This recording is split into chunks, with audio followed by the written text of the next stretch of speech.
രാഹുലിന് നിയമപരമായി സഭയിൽ വരാൻ അധികാരമുണ്ട്, എന്നാൽ ധാർമ്മികതയുടെ ഭാഗമായി അതില്ല എന്നാണ് മുതിർന്ന CPM നേതാവ് EP ജയരാജൻ പറയുന്നത്. ചരമോപചാരം എന്ന ആദരവിനെ പരിഹസിക്കുന്ന നിലപാടാണ് രാഹുൽ മാങ്കുട്ടത്തിലേത്. അലങ്കോലമുണ്ടാക്കാനുള്ള ശ്രമം ഇതിന് പിന്നിലുണ്ടെന്നും ജയരാജൻ ആരോപിക്കുന്നു. പ്രതിപക്ഷ നേതാവ് പോയി പണി നോക്കട്ടെ എന്ന നിലപാടാണ് രാഹുലിനെന്നും EP-യുടെ പരിഹാസം. സഭയോടും കേരളത്തിലെ ജനങ്ങളോടും പ്രത്യേകിച്ച് പാലക്കാട് നിയോജക മണ്ഡലത്തിലെ ജനങ്ങളോട് കാണിക്കേണ്ട ധാർമ്മികതയുടെയും സത്യസന്ധതയുടെയും നീതിയുടെയും ഒരു ഭാഗമുണ്ട്. അത് മുഴുവൻ നിഷേധിച്ചുകൊണ്ട് ഞങ്ങൾക്ക് എന്ത് ചെയ്യാൻ അധികാരമുണ്ട് എന്ന നിലപാട് സ്വീകരിച്ചത് അങ്ങേയറ്റം തെറ്റായിട്ടുള്ളതാണ്. ഇത് സഭയോടും കേരളത്തിലെ ജനങ്ങളോടും കാണിക്കുന്ന അനാദരവും ജനങ്ങളെ പരിഹസിക്കുന്നതിൻ്റെയും ഭാഗമായിട്ടുള്ളതാണ്. യഥാർത്ഥത്തിൽ ചരമോപചാരം എന്ന ആദരവിനെ പരിഹസിക്കുന്നതിൻ്റെ കൂടി ഭാഗമാണിത്.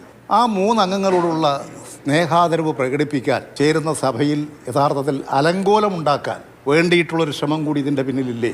പ്രതിപക്ഷ നേതാവ് പോയി പണി നോക്കട്ടെ എന്നൊരു നിലപാട് കൂടി സ്വീകരിച്ചുകൊണ്ട് ഒരു സഭയിലേക്ക് വരികയാണുള്ളത്.